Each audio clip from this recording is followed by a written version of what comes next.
हरियाणा की मंडियों के अंदर जो धान की आवक हुई है उसको परचेज किया है और लगभग 1,61,922 मीट्रिक टन का उठान भी हुआ है और सेलर एसोसिएशन ने भी इस बात को आश्वस्त किया है कि हम उठान शुरू कर देंगे। तो शपथ लेने से ठीक पहले कुरुक्षेत्र में कार्यवाहक मुख्यमंत्री नायब सिंह सैनी ने एक्शन ले लिया है। जी हां, मंडी के दौरे पर नायब सिंह सैनी थे। इस दौरान उन्होंने लापरवाही बरतने पर 2 कर्मचारियों को सस्पेंड करने के निर्देश दे डाले। नायब सिंह सैनी ने मंडियों का निरीक्षण किया। इस दौरान उन्होंने धान खरीद कार्य में लाडवा में लापरवाही बरतने के मामले में हैफेड के मैनेजर इंस्पेक्टर कुलदीप जांगड़ा और DFSC विभाग के इंस्पेक्टर संदीप अहलावत को सस्पेंड करने के निर्देश दिए।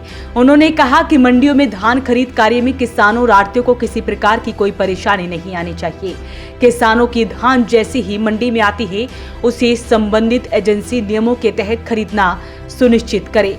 मुख्यमंत्री आज पिपली, लाडवा और बाबेन मंडी का दौरा कर रहे थे। मुख्यमंत्री नायब सिंह सैनी ने अनाज मंडी का दौरा करते हुए संबंधित अधिकारियों को निर्देश दिए कि धान खरीद का कार्य सुचारू रूप से हो और उसकी लिफ्टिंग भी समयबद्ध तरीके से होनी चाहिए। किसानों को उनकी फसलों की अदायगी भी निर्धारित समय पर होनी चाहिए।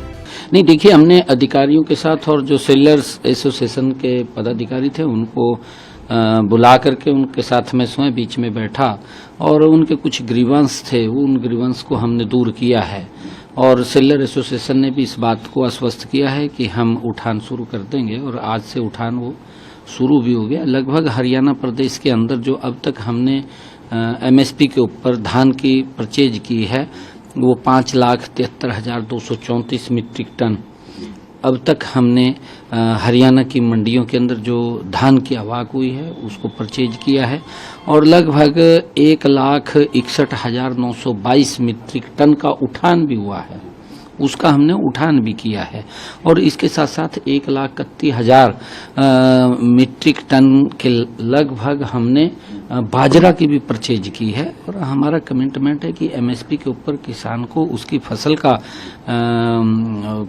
खरीद करके उसके खाते के अंदर डायरेक्ट पैसा पहुंचाने का काम ये हमारी सरकार कर रही है।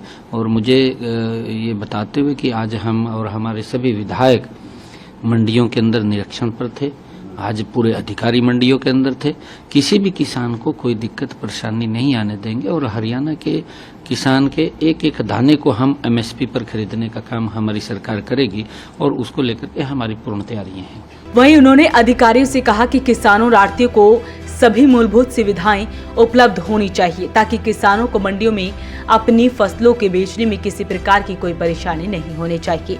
उन्होंने ये भी कहा कि संबंधित अधिकारी ये भी सुनिश्चित करे कि मंडी में जैसे ही किसान अपने धान की फसल लेकर आता है उसकी धान MSP पर खरीदी जाए। तो ऐसे में एक्शन मोड में है नायब सिंह सैनी। उन्होंने लापरवाही बरतने पर 2 को सस्पेंड करने के निर्देश दे दिया है। हालांकि अभी शपथ ग्रहण समारोह नहीं हो पाया है। जो शपथ ग्रहण 15 तारीख को होना था, अब उसकी डेट भी 17 अक्टूबर कर दी गई है। तो ऐसे में इस कार्रवाई को लेकर आप क्या कहते हैं, हमें कमेंट बॉक्स में जरूर लिखें और वीडियो को शेयर जरूर करें। वॉइस ऑफ पानीपत के लिए ब्यूरो रिपोर्ट।